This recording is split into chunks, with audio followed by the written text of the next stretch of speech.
Buenos días a todos y bienvenidos una vez más para nuestro webinar semanal sobre la operación del sistema eléctrico y los mercados de futuros. Esta semana, pues seguimos empezando con una pequeña vista a la evolución de la demanda en las últimas semanas y más bien desde el año pasado, cuando empezó realmente la parte más difícil de la crisis sanitaria del coronavirus.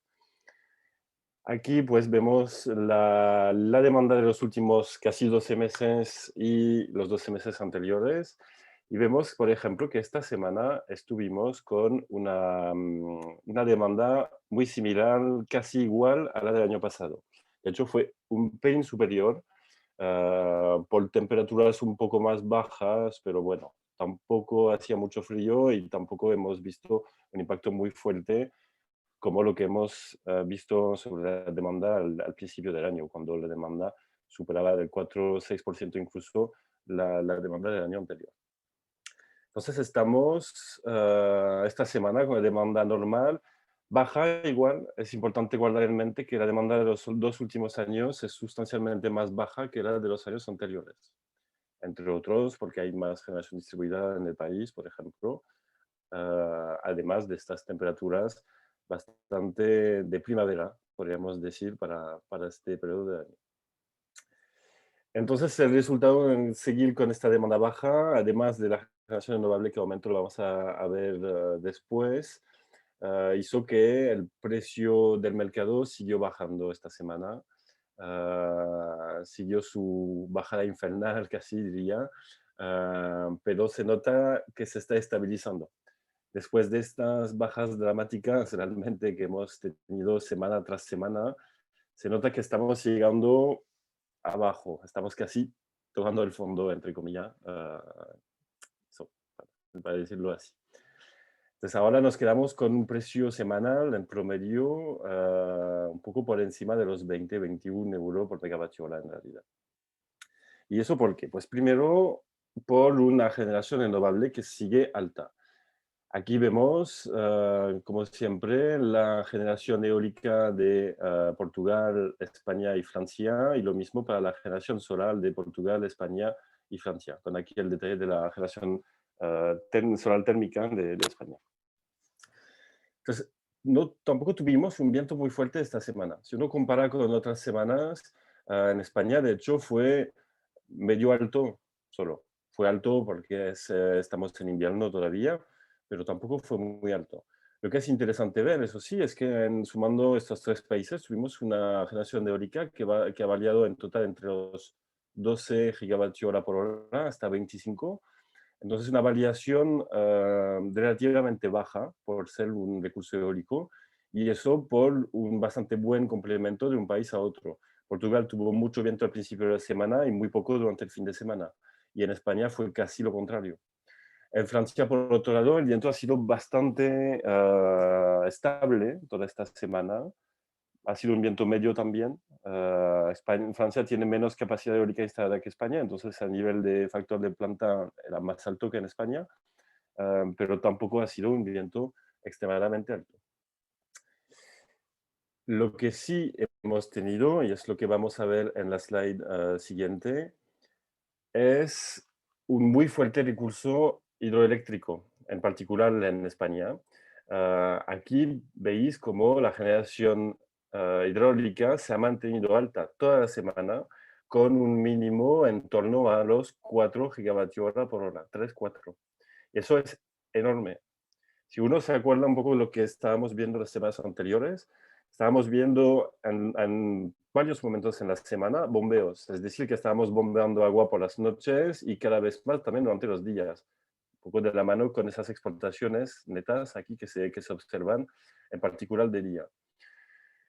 Y eso ahora no es el caso. Básicamente, las capacidades de almacenamiento están ya en niveles altos, y hay unos embalses que ya están casi al máximo y que no pueden permitirse seguir almacenando, tienen que usar esta agua que tienen disponible.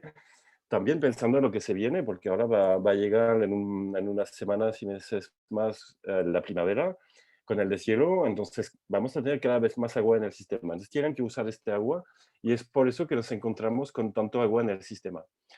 Y de tener tanto agua y también bastante sol y viento, pues al final no queda otra que dejar espacio con las demás tecnologías.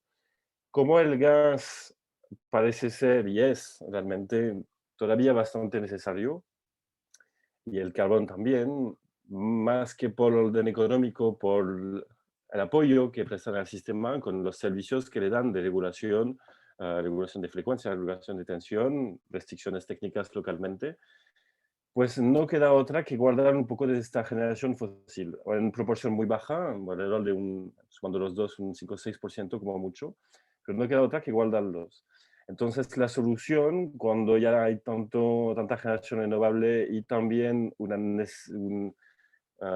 necesidad de guardar esta tecnología, estas tecnologías fósiles por los servicios que prestan al sistema, no queda otra que bajar la nuclear y también la cogeneración. Y eso es lo que tuvimos nuevamente la semana pasada. Esta primera bajada, este primer escalón que vemos en la nuclear fue por un fallo, en una planta nuclear, fue un fallo en la planta Trio el martes. Y después, durante el fin de semana, seguimos bajando 1,2 gigavatio por esta fuerte generación eólica y hidroeléctrica. Miremos un poco las exportaciones antes de llegar a los precios. Nuevamente, como la semana pasada, estuvimos exportando a Francia de forma casi constante toda la semana. Toda la semana, salvo estas dos puntas nocturnas del martes, perdón, y del jueves. También se redujo la exportación en la punta nocturna del miércoles. Por otro lado, estamos importando desde Portugal casi todo el tiempo también. Poco menos en horas solares, ya que Portugal todavía cuenta con una capacidad solar relativamente baja, pero básicamente la situación fue importar desde Portugal para exportar a Francia y exportando, llegando a los límites. Aparte de estos momentos, estamos llegando a los límites. Y como siempre, cuando llegamos a los límites de exportación, se generan desacoples de precio. Se separan, entre comillas, los mercados y se desacoplan los precios entre los sistemas. Eso es lo que observamos aquí. El precio francés, por su lado, se mantuvo en sus niveles altos toda la semana. Bajó durante el fin de semana por más baja demanda y más alto recurso eólico, pero fue un precio relativamente estable en niveles medio alto, niveles bastante normales para este periodo del año, en el caso francés. En el caso español tuvimos esta muy fuerte volatilidad de precio, algo, por cierto, bastante bueno para poner un poco de almacenamiento. Para los que están mirando baterías ahora, este tipo de precio es absolutamente ideal y es lo que nos gusta a la hora de mirar baterías. Entonces, estas fuertes variaciones de precio aquí entre las noches y también las horas de día, porque durante el día podemos contar con la generación solar cada vez más importante, aún en invierno, pues estos spreads vienen directamente de la generación hidro, porque por la noche pues se mantiene la hidro, se tiene que bajar incluso la nuclear, toda la generación térmica, pero seguimos con necesidad de pasar las puntas. Entonces la hidro ahí tiene que aumentar y eso es lo que hace aumentar estos precios. Pero aquí llegamos a los precios de estos, entre comillas, mínimos técnicos, térmicos y también de generación hidroeléctrica. Y aquí lo que es interesante también ver son esos pocos momentos de acoplamiento con Francia cuando justo la interconexión no está saturada. Hace una semana, acordaros que teníamos un acoplamiento con Francia alrededor de los 4%, es decir, que solo 4% del tiempo teníamos el mismo precio que el precio francés. Esta semana ha sido el 14% del tiempo, un poco más, pero sigue siendo bastante poco. Y hubo tanto recurso que incluso se desacopló un poco con Portugal en estas puntas, por ejemplo, y también durante el fin de semana. Y una última cosa que quería comentar sobre estos precios horarios es que igual tuvimos diferencias también en los precios horarios, precios medios de venta de la energía solar entre España y Portugal, que directamente ahí son el resultado del producto entre volumen y cantidad. Y el tema es que en Portugal, cuando hubo mayor generación solar, fue sobre todo el fin de semana con los precios más bajos. Y la generación inferior ha sido durante los días de precios más altos. Entonces no permitió capturar los precios altos. En cambio, en España sí, porque tuvimos una generación un poco más estable a lo largo de la semana. Pero eso es directamente porque el clima en Portugal es un poco distinto de España, un poco, al estar un poco más cerca del océano, va a tener más nubosidad junto con el viento directamente. Entonces eso es lo que les quería comentar rápidamente para esta semana bastante intensa, muy volátil por el lado de los precios de mercado. Ahora voy a dejar a Adrián seguir con los commodities. Muchas gracias. Buenos días. Fue la semana pasada una nueva semana bajista para la mayoría del complejo energético y también para los futuros de electricidad, que no escaparon a esta foto, digamos, pues eso, bajista. Si empezamos por el gas, vemos cómo desde los máximos de enero, alcanzados, como todos sabemos, por la ola de frío y la abundante competencia por el gas natural licuado proveniente de Asia, pues desde entonces los precios sí que es verdad que con cierta volatilidad debido a las cambiantes proyecciones meteorológicas, pero digo que los precios no han hecho otra cosa que descender y en las últimas semanas lo están haciendo con bastante fuerza.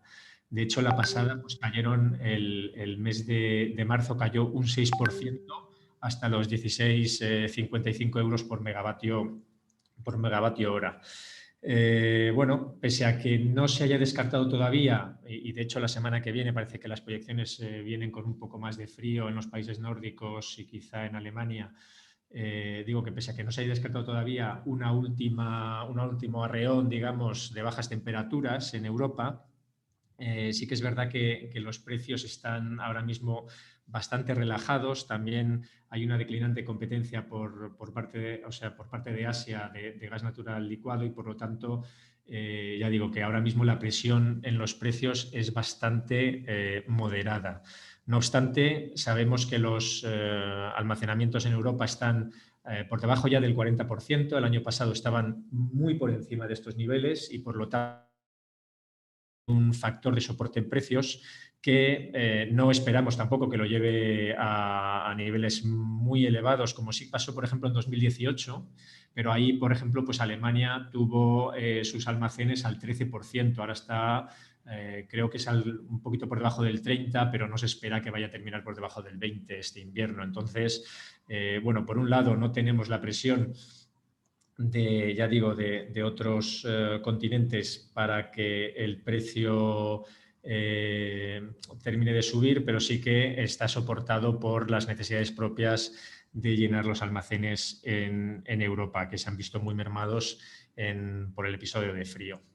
Si pasamos ya a lo que ocurrió con el CO2, pues vemos también importantes bajadas, también del 6, un poco más del 6%, 6,5%, terminó en 37,40, pero es que el mismo lunes, aquí no está porque es gráfico de cierre diario, no intradiario, el mismo lunes alcanzaban máximos históricos en 40,64 euros por tonelada.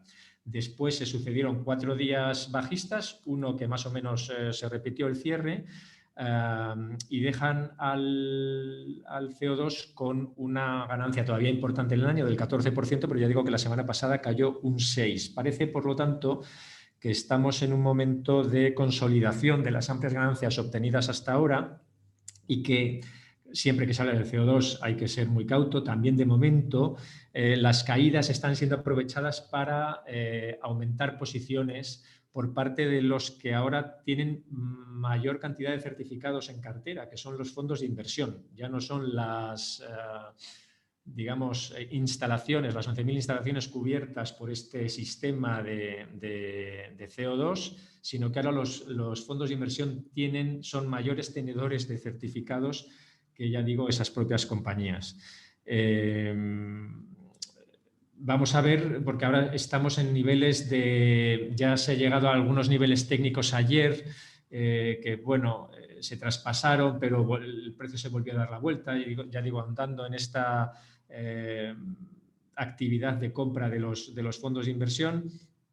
Pero también hay otro factor que apoya o que soporta los precios, que es que se acerca la fecha en la que se van a tener que entregar los últimos certificados para cumplir con las obligaciones del año anterior, del año 2020. Ya sabéis que hemos cambiado de fase este año, estamos en 2021-30, pero todavía hay posibilidad de entregar certificados para el año pasado y, por lo tanto, es otro factor de soporte. No obstante, pues la volatilidad sigue siendo excesiva. Ya digo, de 40 a 64 de máximos pasamos a 37-40. Esta semana también ha empezado con vaivenes importantes y bueno, pues no se espera otra cosa que alta volatilidad, aunque nos inclinamos por pensar que la tendencia alcista todavía seguirá manteniéndose, pero es normal también que algunas tomas de beneficios y consolidación de ganancias anteriores pues se vayan a producir. Y terminamos con el análisis, como siempre, del petróleo. El petróleo fue la única materia prima que ganó algo de nivel la semana pasada, un 0,7, fue menor que las ganancias abultadísimas que ha hecho desde el principio de año. Siempre decimos este dato, ¿no?, que es el mejor comienzo de año desde los años 80, desde que están los futuros. En este caso ganó un 0,7 hasta los 62,91, pero llegó a cotizar por encima de 65, que le vuelve a traer a los niveles prepandemia, pese a que la demanda siga por debajo y no se espere que se vaya a recuperar del todo hasta julio de este año. Será entonces cuando algunos bancos de inversión ponen el momento en el que los precios pasarán incluso de los $70 por barril. Esas son las últimas previsiones de JP Morgan y de Morgan Stanley. Lo que pasa es que el mercado parece que está corriendo bastante más deprisa que los analistas y que está dejando las previsiones de estas casas tan importantes pues casi en agua de borrajas, ¿no? Porque ya digo, un arranque tan fulgurante como este año no se había visto hasta ahora. Y bueno, vamos a ver qué pasa también en marzo con la próxima reunión de la OPEP y sus aliados. Ahí parece que Rusia y Arabia Saudí vuelven a estar con posicionamientos encontrados, y al ser este mercado en este momento, al estar dirigido sobre todo por la oferta, pues será importantísimo lo que se decida en esa reunión, ¿no?, para ver si las alzas tienen continuidad o han llegado ya a un límite que hasta que no se recupere del todo la demanda, pues no vayamos a ver el precio por encima de los niveles actuales. ¿Cómo afectaron estas tres materias primas a los futuros? Pues bueno, en este caso hubo retrocesos y los hubo de forma también muy considerable, sobre todo en el corto plazo. Tenemos el Q2 de este año, que además había sido en semanas anteriores el que mejor se había comportado, que no había perdido, incluso la semana pasada, cuando todos caían, este se mantenía más o menos estable. Bueno, pues esta semana se dejó parte de la prima con la que estaba cotizando, cayó un 7% hasta los 44,23. Es algo que veníamos diciendo que tenía que pasar tarde o temprano si no cambiaban las proyecciones meteorológicas, porque la prima ya empezaba a ser muy abultada. Cerró en los 44,23. El Q3 y el Q4 evolucionaron de forma bastante similar. Se dejaron también un importante nivel, el 3,5%, hasta los 53 y los 54,5 respectivamente. Por el lado de los futuros anuales vimos que el impacto fue bastante menor. Sí que cayó algo el CAL 22, se dejó un 1% hasta los 43, se dejó un 0,7 hasta los 48, y el CAL 23 ganó, sin embargo, un 1% hasta los 43,2. Este spread que nosotros veíamos diciendo que estaba también excesivamente, que era excesivamente amplio, porque no veíamos tampoco ningún motivo para ello. Sí que vemos cómo ha subido desde principios de año hasta ahora, que alcanzó el máximo la semana anterior. Bueno, pues se ha cerrado esta semana y ahora ya es de menos de 5 euros. Pensamos que se puede todavía cerrar un poquito más, aunque es normal que el CAL inicial pues cotice todavía un poco por encima del CAL 23. Esto es todo por mi parte. Gracias. Muchas gracias, Adrián. Gracias a todos para vuestra atención. Os informamos que mañana tenemos un nuevo webinar con Ata Insights, donde nos invitaron en una discusión con Sterling Wilson, Sabadell, Xelio, para hablar justamente del impacto de la última subasta de España en el mercado fotovoltaico a largo plazo.